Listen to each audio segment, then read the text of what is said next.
요한계시록 19장 7절에서 9절 같이 합독하시겠습니다. 7절에서 9절 다 같이 시작. 기뻐하고 즐거워하며 그분께 존귀를 돌리세. 이는 어린 양의 혼인식이 다가왔고 그의 아내도 자신을 위하여 준비하라. 이제 그녀에게 허락하사 정결하고 흰 세마포를 입게 하셨으니 세마포는 성도의 의라 하였더라. 그때 그가 내게 말하기를 어린 양의 혼인잔치에 초대된 그들은 복이 있다고 기록하라 하고, 또 내가 말하기를 그것은 참된 하나님의 말씀이라고 하더라. 아멘. 혹시나 누가 이렇게 인터넷 쓰지 말라고 좀 이야기 좀 한번 해주고 와요. 자, 오늘은 여러분들과 함께 성경의 이 마지막 휴거, 그 다음에 구원을 이렇게 막을 내리면서 혼인잔치라는 이름으로 이게 성경이 마치고 있다는 것을 좀 생각을 하면서, 오늘 이 혼인잔치, 곧 이스라엘의 혼인식을 생각하면서 우리가 구원이란 무엇인가라는 쪽을 우리가 방향을 잡아서 함께 나눠보려고 합니다. 여러분, 성경을 가만히 이제 생각을 해보세요. 하나님 전지 창조가 있었고, 그 다음에 아담을 창조하셨고, 그 다음에 하나님께서 하와를, 아담을 깊이 잠들게 해서 하와를 데리고 아담에게 데리고 가니까 아담이 뼈 중에 뼈요 살 중에 살이라 하고 연합되지요. 이 연합이라는 말을 잘 기억하세요. 그 연합입니다. 그러니까 내 뼈 중에 뼈요 살 중에 살이라고, 이게 그리스도와 교회의 관계거든요. 근데 이제 성경의 가장 마지막에도 혼인잔치로 끝을 납니다. 굉장히 중요한 공통점이 있죠. 창세기에 두 사람의 결혼과 끝에 가서는 예수님과 성도의 결혼, 이렇게 끝이 난다는 것입니다. 이런 관점에서는 우리가 사실 많이 살피지 않았어요. 왜냐하면 우리가 구원을, 영생 이쪽에 초점을 맞추다 보니까 자꾸 교리에다가 초점을 맞췄지, 성경은 실제 구원을 설명을 할 때 이런 관점에서 우리에게 전달해주고 있었는데 이쪽을 거의 놓치고 있는 상태여서 우리가 이 부분을 많이 놓친 경향이 있습니다. 그래서 오늘은 저와 여러분이 창세기의 아담과 하와 이야기와 요한계시록의 예수님과 성도의, 신부된 성도들의 마지막 결혼이라는 이런 관점을 가지고 성경의 이 내용이 어떻게 뼈대를 이루고 중심을 잡고 있는지 한번 그쪽에서 한번 생각해 보려고 하는 것입니다. 그래서 오늘은 제목을 이렇게 잡아봤습니다. 아가서는 신부의 관점에서 구원을 설명을 하고 있고요, 호세아서는 신랑이라는 관점에서 구원을 설명하고 있다는 것입니다. 물론 거기에 신랑 신부 이야기가 다 나오지만, 그러나 무게는 아가서는 신부의 관점에 무게가 심겨져 있어요. 왜냐하면 솔로몬 이야기, 신랑 이야기는 많이 안 나와요. 신부가 그 사랑에 어떻게 반응하는지에 대한 이야기가 주가 됩니다. 아가서는. 그러나 호세아서는 신부는 아시죠? 또 나가고 또 나가고 그러지만은 그 신랑이 어떻게 그 신부를 끝까지 책임지는지를 신랑이라는 관점에서 설명을 하고 있다는 것입니다. 그 둘은 항상 같이 있지만 그러나 관점의 무게는 서로가 다르다는 것을 좀 생각을 하면서 오늘 이야기들을 함께 나누고 좀 풀어가 보도록 하겠습니다. 창세기, 이제 아까 말씀드린 거죠. 구원은 그런 관점에서 보면 우리는 이 구원을 이해하기 위해서는 필연적으로 유대인들의 혼인잔치에 대해서 알아야 되는 것입니다. 여러분, 마태복음 24장 끝나면 25장에 들어가 보면 열처녀 비유가 나오는데 그것도 역시 결혼에 관한 이야기입니다. 신기하죠? 지금 24장은 종말 7년 환란을 이야기합니다. 그 다음에 25장에는 환란이 끝나면 신부와 신랑의 만남이 있다는 것이거든요. 그러니까 이런 관점에서 모든 성경은 흐트림 없이 똑같은, 일괄적으로 같은 맥락에서 설명을 해가고 있다는 것을 알 수 있습니다. 그래서 구원이라는, 관계라는 말은, 그래서 이 결혼이라는, 우리가 구원을 설명을 할 때는 어떤 교리적인 내용을 가지고 풀어가려고 하지 말아야 하고 필연적으로 이 이스라엘의 결혼 제도를 우리가 생각을 해봐야 하는 것입니다. 우리가 이 결혼이라는 관점에서 정리를 하게 되면 이게 구원이라는 것이 하나님과의 우리 관계구나. 그 사랑이 어떻게 하나님이 찾아온 사랑을 우리가 어떻게 반응을 하고 우리가 결국 그 사랑에 그 원하는 그 사랑의 수준에까지 하나님이 어떻게 우리를 끌어올리시는가.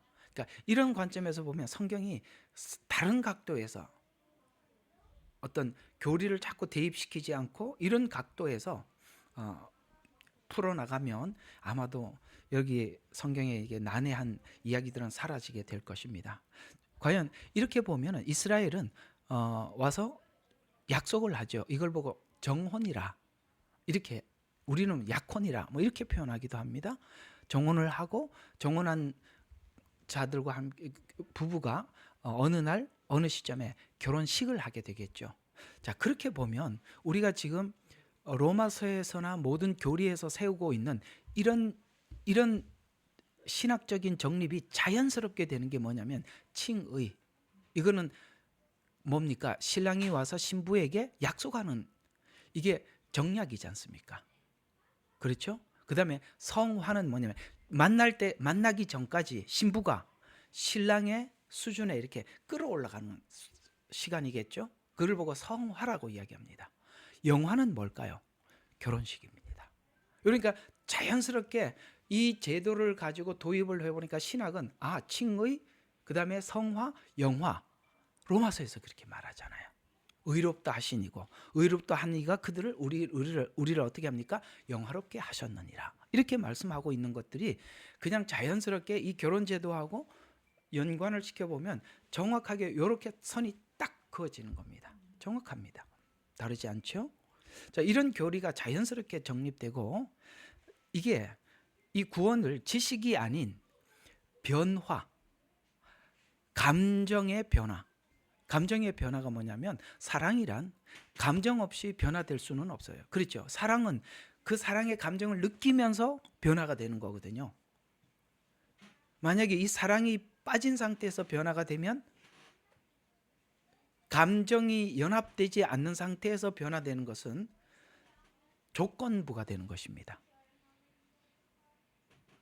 우리가 이렇게 결혼도 우리가 이제 사모님하고 어젠가 그저께인가 그런 이야기를 하다가 그런 얘기를 한번 해봤어요. 우리가 이게 신랑 신부들이 만나서 자꾸 서로 이것 따지고 저것 따지고 그러면 그 따졌던 것들이 자꾸 이렇게 뭐예요? 그 기대했던 것에 미치지 못하면 이거 언제 헤어지나 쉽게 이혼하게 되겠지만 그냥 한눈에 반해서 서로가 좋아서 결혼을 하면 조건이 좋아지든 나빠지든 상관없이 갈 거 아니겠어요?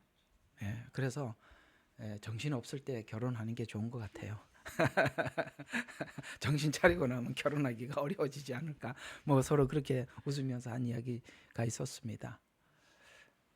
아까 이제 이 관계, 감정, 이게 사실은 교리적으로 접근을 하면 감정이 빠진 상태에서 자꾸 지식이 돼요. 그러다 보면 이게 이제 많이 나누어져요. 아까는 칭의, 그 다음에 성화, 영화, 요 단순한 단계라고 했잖아요. 그렇죠? 약혼, 결혼, 이 두 개만 놓고 보면 요 세 개 딱 구도가 되는데 교리적으로 접근하다 보면 많이 나누어져요. 그래서 선택, 요걸 예정이라고 사람들이 이야기하잖아요. 누구는 자꾸 예정으로 성경을 접근을 하게 되고, 그 다음에 부르심, 내가 그 하나님이 믿으라라고 했을 때 내가 믿었습니다라는 자기 반응, 그러니까 부르심. 그래서 어떤 사람 또 알미니안 이쪽으로 가게 되고, 또 누구는 회심, 회개가 제일 중요해, 회개해야 천국 가, 이렇게 주장하는 분들도 있죠. 이 다 편협된 파편들이라는 거죠. 그 다음에 칭의, 그래서 뭐 구원파가 나오기도 하고, 영화 이렇게 해서 뭐 재림이 언제니, 뭐 언제가 날짜나 이런 거 자꾸 이해하게 되고, 다 그래서 이렇게 파편을 가지고 접근을 하게 되면 교리는 자꾸 복잡해지고 자기가 강조하는 것만 주장하려고 합니다. 그러니까 안 맞죠. 누구하고 만나? 누구는 성화를 소중히 여기는데 누구는 영화를 소중히 여기고, 누구는 예정을 소중히 여기는데 나는 자기가 하나님 앞에 반응을 중요해. 그럼 만날 때마다 싸우는 거예요. 근데 각자가 다 다르니까 이게 일치가 안 되는 거예요. 그러나 이스라엘 결혼이라는 주제를 보니까 딱 세 개로 나눠지고 거기에선 더 이상 분산될 게 없다는 거죠. 성경은 그렇게 두 개를 찍었단 말이에요. 창세기 3장, 요한계시록 19장을 두 개를 딱 해갖고 선을 그어놓고 지금 구원을 설명을 하고 있단 말이죠. 그렇게 보면 앞으로 여러분들이 이 구원에 관한 말씀을 우리가 소화하고 받아들이는데 굉장히 큰 도움이 될 것입니다. 그러면 오늘은 신부의 관점에서 본 구속사를 설명한 아가서에 대해서 우리가 한번 생각을 해보면, 이스라엘은 이제 약혼을 하고 그 다음에 결혼을 하는 날짜는 아버지가 정한다고 그랬잖아요. 그죠? 이렇게 돼 있다고 했습니다. 그 약혼은 우리가 흔히 말하는 정혼이라고 표현하는데, 이건 이제 법적 효력에 있는 약혼으로 남편과 아내의 관계가 사실은 약혼으로 이미 이스라엘은 확립되어 있습니다. 그러니까 우리는 우리 문화로 보면 약혼을 했다가 결혼식까지 가지 않고 그냥 약혼이 파기되는 거에 대해서 다행이다, 결혼을 안 하고 파기가 됐으니까 이렇게 하잖아요. 파혼이 되는 것에 대해서. 그죠? 그러나 유대인들은요, 이미 약혼이라는 그 자체가 결혼과 같은 법적 효력을 가져요. 그래서 의롭게 하시고 영화롭게 한다는 말이 바로 나오는 이유가 그렇게 이야기했습니다. 만약에 네가 성화가 부족하면 영화는 없다 이렇게 표현하지 않고 의롭게 하시고, 칭의가 바로 영화로 설명하는 이유가 그들의 약혼은 결혼과 같은 법적 효력을 갖기 때문에 그 말이 가능한 거예요. 그러니까 우리는 자꾸 교리적으로 접근해 버리면, 사실 교리적으로 접근하는 것은 대부분 보면 이성에 의존해서 성경을 풀 때 대부분 교리적으로 접근을 하게 되고, 계시를 통해서 구원을 접근을 해서 풀기 시작하면은 이스라엘의 결혼 제도로 들어가게 됩니다. 달라요. 그러면 이성적으로 접근한 사람들은 다 틀렸느냐? 아니요, 여기서 헤매다가 올 거예요. 율법에서 헤매다가 은혜로 오듯이, 그런 것도 그것을 담기 위해서 하나님 비우는 작업들이다라고 생각을 하시면 돼요. 틀린 게 아니에요. 하나님이 다 그렇게 해서 또 담습니다. 하나님의 참 크심은 우리 머리로 다 담을 수 없어요. 자, 일단은 그렇게 정리를 하도록 하고, 자, 그래서 이 약혼을 하고 난 뒤에 이제 혼인을 하게 되는데, 신랑이 신부 집에 와서 신랑이 신부 집에 와서 신부를 데리고 가는 날을, 이걸 이제 혼인식이라고, 이걸 니수인이라고 이렇게 원어로는 그렇게 표현을 하는데요. 이게 휴거입니다. 그게 이제 재림이죠. 이때 이제 그 아가서에서는 이걸 어떻게 표현하고 있냐면은, 신랑의 행렬과 기쁨의 잔치가 열린다라고 그렇게 표현을 하고 있습니다. 그러니까 거기 보면은 막 신랑의 그 행렬이 나오잖아요. 아가서에서 보면은 하늘에서 막 쭉 이렇게 솔로몬 주변에 막 1000만 군대가 둘러 있고, 막 그걸 이제 신부가 보고 막 이렇게 찬양을 하는 그런 장면들은 바로 이 약속한 신랑이 오실 그날에 대한 기대감을 하나님께서 보여주었던 그런 이야기입니다. 그리고 난 이후에 이제 신랑이 오면 혼인 후에 부부가 연합해서 이제 새 가정을 이루는 것입니다. 그렇게 보게 되면 천년 왕국은 신혼집입니다. 재밌죠? 근데 왜 이렇게 천년이나 하나? 천년이 하루 같습니다. 자, 그러면 이걸 이제 호세아서에서는 이 부분을 어떻게 강조를 하느냐면, 이렇게 정혼을 했지만 신부가 그 언약을 깨뜨렸다 이렇게 설명을 하고 있는 겁니다. 그러니까 그 고멜이라는 여자 이야기가 그겁니다. 정원을 깨뜨린 신부에 대한. 그럼에도 불구하고 호세아는 신부의 값을 주고 데리고 옴으로 인해서 신부에게 뭘 확인시켜 주냐면 내 마음이 변치 않았다는 것을 확인시켜 주는 겁니다. 이게 큰 그림 안에서 어떻게 설명되어 있냐면 구약의 이스라엘의 언약 파기를 이야기하는 겁니다. 근데 다시 와서 신부를 값을 지불하고 데리고 가죠. 예수님이 십자가에 죽으셔서 다시 그 언약을 유지해 가는 것입니다. 그 사이에 신부는 감동하겠죠. 바로 하나님이 요구하는 게 그겁니다. 그 호세아서를 보면 호세아 이야기가 짤막한 이야기 같지만 구약의 이스라엘의 반역과 예수님께서 찾아오셔서 십자가에서 다시 건지시고 구원하심을 호세아는 또 고멜을 데리고 오는 것으로서 예수님 오심을 그렇게 설명을 하고 있는 것입니다.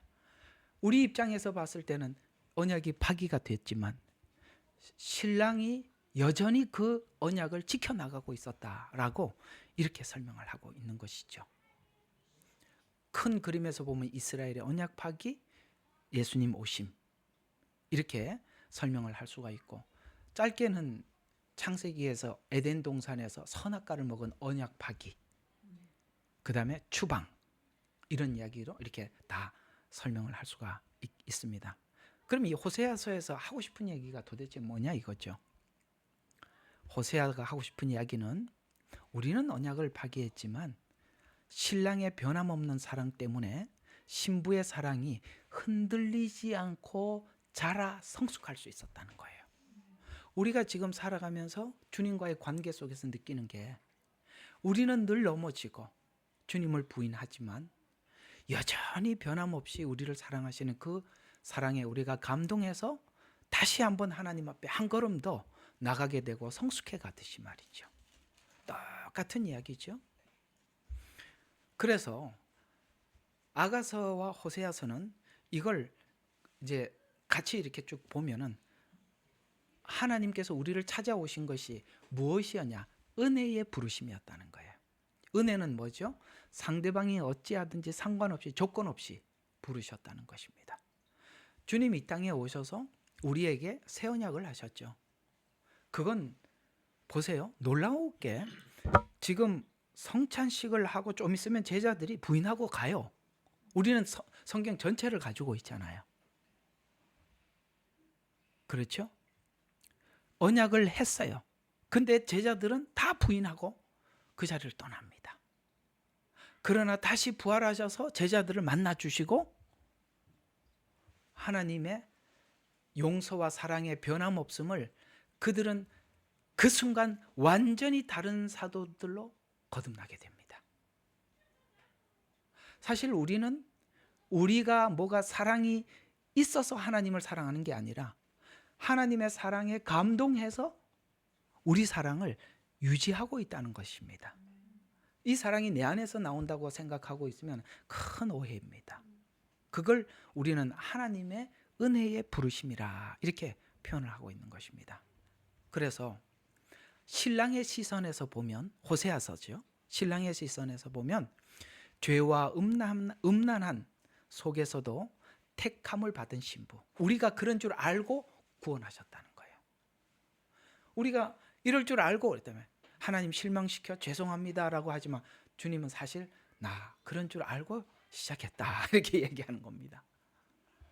신부의 시선은, 신부된 우리의 시선은 왕이 먼저 찾아오셔서 아가서 이야기입니다. 신부의 시선, 신랑의 시선할 때 호세아서 아가서 왔다 갔다 하시면 돼요.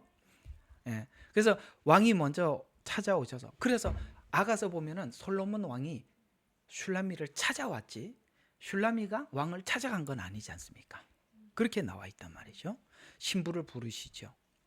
그 부르심이 너무 중요한 겁니다. 우리를 죄악 가운데 건져주셨던 이것은 우리에게 신앙의 모든 에너지가 되고 근본이 되는 거거든요. 성경이 이 이야기를 로마서 5장 8절과 9절에 이렇게 말씀하고 있습니다. 아직 죄인 되었을 때 그리스도께서 우리를 위하여 십자가에 죽으심으로 하나님께서 우리를 향한 그의 사랑을 내셨느니라. 그러므로 그의 피로 의롭게 되었으니, 자, 칭의죠. 의롭게 되었으니 더욱더 우리가 그를 통하여 진노로부터 구원을 받게 되리라 라고 말씀하고, 더욱더, 이 더욱더 은혜가 우리를 일으켜 세우는 겁니다. 그래서 하나님께서 우리에게 부탁하는 것 중에 하나가 뭐냐면, 우리가 잊지 말아야 될 게 하나 있대요. 첫사랑은 잊지 마라. 첫사랑만큼은 잊지 마라. 예, 이게 모든 걸 지켜주는 전부이기 때문에 그렇습니다. 이렇게 만나주신 그 하나님은 아까 고멜이 집을 나가듯이 계속 집을 나가지만, 하나님은 집을 나간 언약을 스스로 파기해버린 신부에 대해서 신랑이 돌아서는 것이 아니라 어떻게 대했는가, 그 사랑이 우리가 살아가는 일상 속에 이스라엘이 우상 숭배하고 곁으로 나갈 때, 우리가 세상 밖으로 나갈 때 하나님 어떻게 우리를 지켜주셨는가. 호세아서 2장 6절에 보면 가시로 내 길에 울타리를 치고 담을 만들어 그녀로 길을 찾지 못하게 했다, 이렇게 말씀하고 있어요. 우리가 나갔는데 자꾸 길을 막아서 내가 가려고 하는 길을 어디를 가려고 그러다 이렇게 됐지? 라고 길조차 잊어버리게 만들어 버렸다는 거예요. 그래서 그런 가운데 스스로 언약을 파기하고 고멜이 나갔듯이, 이제 신부가 왜 그렇게 했느냐면 신랑의 부재를 경험하면서 사랑을 갈망하게 만들었다는 거예요. 이게 이상하게 이런 경험들이 있을 거예요. 항상 같이 있으면 서로가 소중한 걸 잘 몰라 싸워. 잠시 헤어져 있으면 이게 서로가 그렇게 소중하다는 걸 알게 돼요.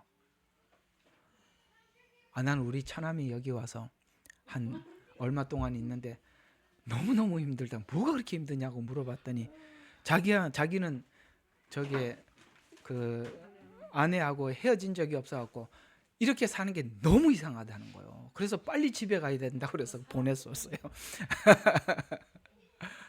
그렇습니다. 이상하게도 우리가 부재 중이 하나님을 더 찾게만, 이게 아가서를 보면 신부가 그렇게 신랑을 찾아갑니다. 가면서 오만 수치를 다 당하죠. 내 신랑이 아닌 가짜들을 만나게 되는 겁니다. 거기서 옷을 벗기고 수치를 당하고 이런 것을 겪으면서 그 신랑이 내 옆에 있을 때, 찾아와서 문을 노크할 때 내가 문을 열어주지 않았던 것에 대해서 엄청나게 후회를 하는 거예요. 이렇게 하나님은 우리로 하여금 그 신랑을 갈망하게 하고 찾게 만들고 그 사랑의 만족함을 누리도록 하나님께서는 채워가신다는 것입니다. 그래서 이 말씀을 히브리서 12장 6절에는 주께서 사랑하는 자를 징계하시고 그가 받으시는 아들마다 매질하시느니라, 이렇게 말씀하고 있습니다.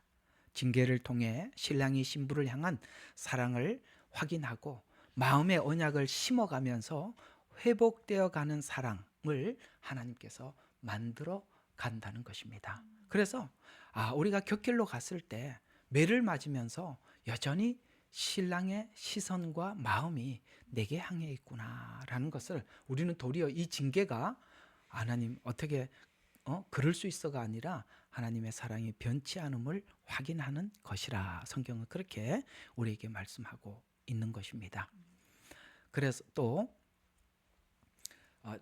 이제 신랑은 그래서 내 남편이라고 부르게 만들 것이다 라고 이렇게 호세아서에서는 말씀하고 있어요. 결국에는 내 남편이구나 라는 것을, 내 남편이라는 말이 무슨 뜻이냐면은 창세기에 가보면 남편은 너를 다스리고 너는 남편을 사모할 것이다, 이 말이거든요. 이거 남편이라는 말을 여러분들이 함께 사는 남편으로 생각하지 마세요.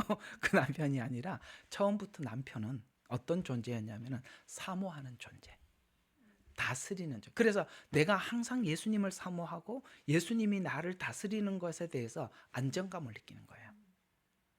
그렇게 하나님이 만들어 가신다라는 뜻입니다. 내 남편이라고 부르게 하실 것이다. 신부는 이제 혼인으로 초대받은 것을 그 징계를 통해서 야, 정말 나를 이렇게 사랑하시는구나 라고 알게 되어서 에레미야서 31장 31절부터 33절에 보면 그 날이 오면, 그날 어떤 그날이야, 십자가의 그 피 묻은 사랑이 내 가슴 속에 들어오는 날이겠죠.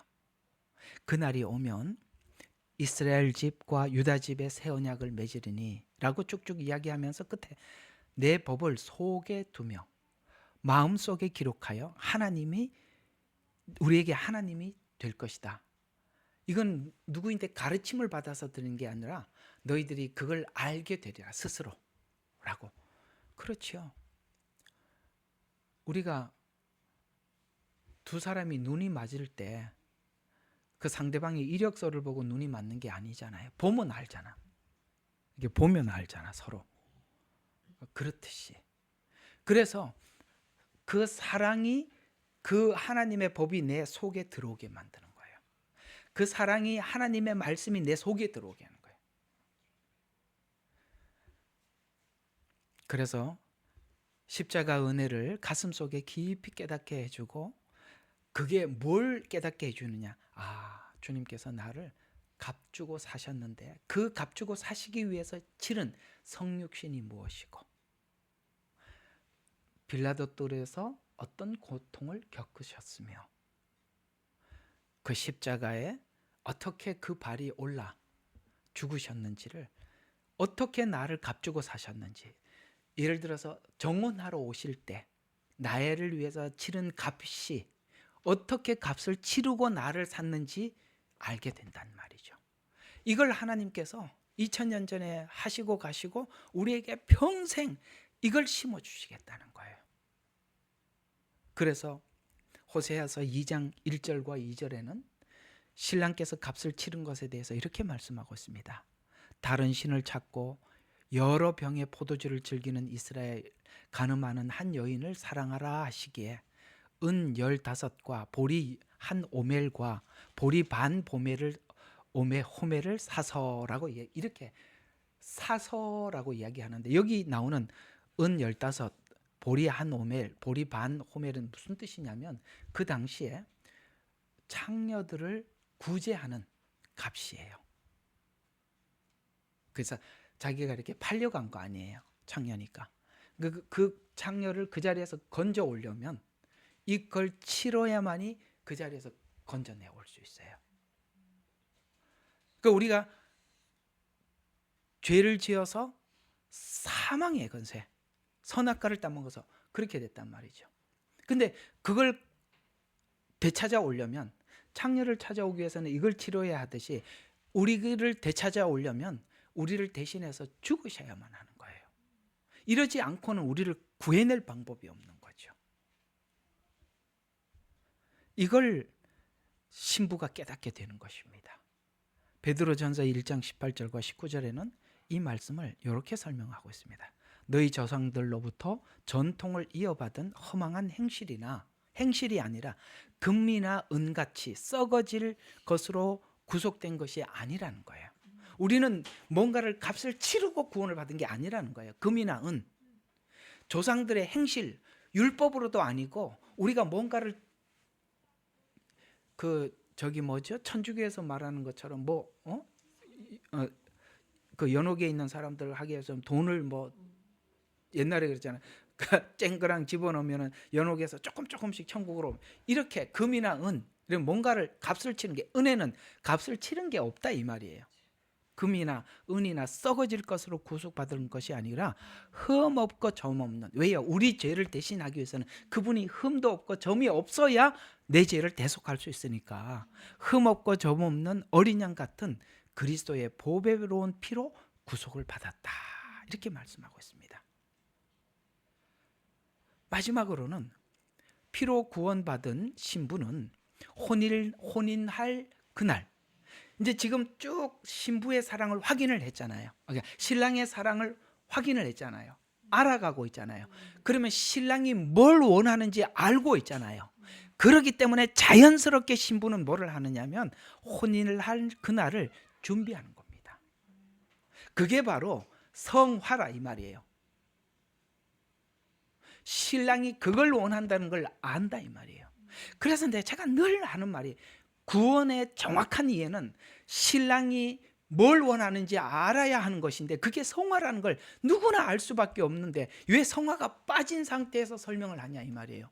그건 지금 제가 지금 설명하는 이 관점에서 구원을 전혀 접근하지 않은 겁니다. 그분이 나를 위해서 피 흘리신 이유가 뭔 줄 알고 있는데, 그날 오셔서 다시 결혼식 날 신랑이 원하는 게 뭔 줄 아는데 신부가 아무것도 안 하고 그냥 무슨 휴거 준비한다고 옷만 입고 앉아 있으면 됩니까? 속은 시커먼 음녀인데. 정말 이상한 회개멍측한 구원론이에요. 신부는 혼인잔치를 준비하죠. 둘의 사랑에 완전하라. 그래서 신부인 성도는 그리스도와 끊임없이 연합하려고 애를 쓰는 겁니다. 그래서 연합을 얘기하는 거예요. 신랑은 신부가 준비되기를 기다립니다. 또 신부는 신랑과 연합해서 성숙해 가는 것입니다. 그래서 오늘 다시 한번 본문을 읽고 결론을 내려보겠습니다. 딱 떨어질 겁니다. 오늘 설명하고, 자 19장 7절에서 9절 다시 한번 읽어보면 이제 다 이해가 됩니다. 기뻐하고 즐거워하며, 왜? 준비된 신부, 그날을 기다려왔으니까 신랑이 온다는 소식에 기뻐하고 즐거워하세. 그분께 존귀를 돌리세. 이는 어린 양의 혼인식이 다가왔고 아내도 자신을 예비하였습니다. 이게 구원이라 이 말입니다. 자기를 예비한대요. 그리고 이제 그녀를 허락하사 정결하고 흰 세마포 옷을 입게 하셨으니 세마포는 성도들의 의라. 주님이 의로운 것처럼, 주님이 거룩한 것처럼 거룩을 위해서 끊임없이 자기를 갖고 갔습니다. 그때 그가 말하기를 어린 양의 혼인잔치에 초대된 그들은 복이 있다고 기록하라 하고, 또 내게 말하기를 이것들은 하나님의 참된 말씀이라. 하나님이 이렇게 구원을 잡아놨다는 거예요. 이게 하나님의 참된 말씀이라. 이렇게 하면서 끝이 납니다.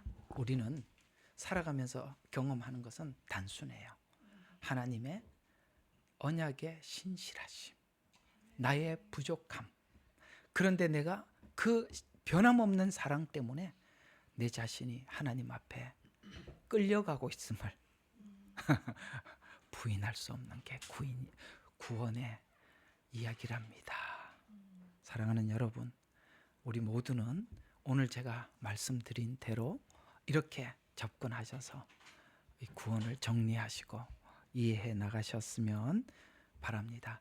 오늘 이 이야기는 또 여러분들 주변에 있는 분들한테 좀 많이 좀 알리셔서, 정말 우리가 이 구원에 대한 이 내용들이 너무나도 여러 가지가 복잡해서 오늘 단순하게 창세기부터 요한계시록을 두 선을 긋고 그 다음에 아가서와 호세아서를 간략하게 짚어서 한번 뼈대를 잡아봤습니다. 큰 도움이 되셨으면 합니다. 기도하겠습니다. 하나님, 우리는 징계를 두려워하지 않습니다. 감사할 뿐입니다. 그것은 신랑의 변함없는 사랑을 우리에게 계속 표현하고 알려줄 뿐이기 때문에 그렇습니다. 아버지 하나님, 우리가 예수님 믿고 예수 안에서 살아서 너무 행복합니다. 변함없으신 주님의 그 사랑이 우리를 강권하실 줄로 믿기 때문입니다. 그로 인해 우리는 날마다 자라가고 성숙해감에 감사를 드리고 이렇게 예수 믿게 된 건 너무나도 기쁘고 행복합니다. 주님 앞에 모든 영광을 올려드리며 예수님 이름으로 기도드렸습니다. 아멘.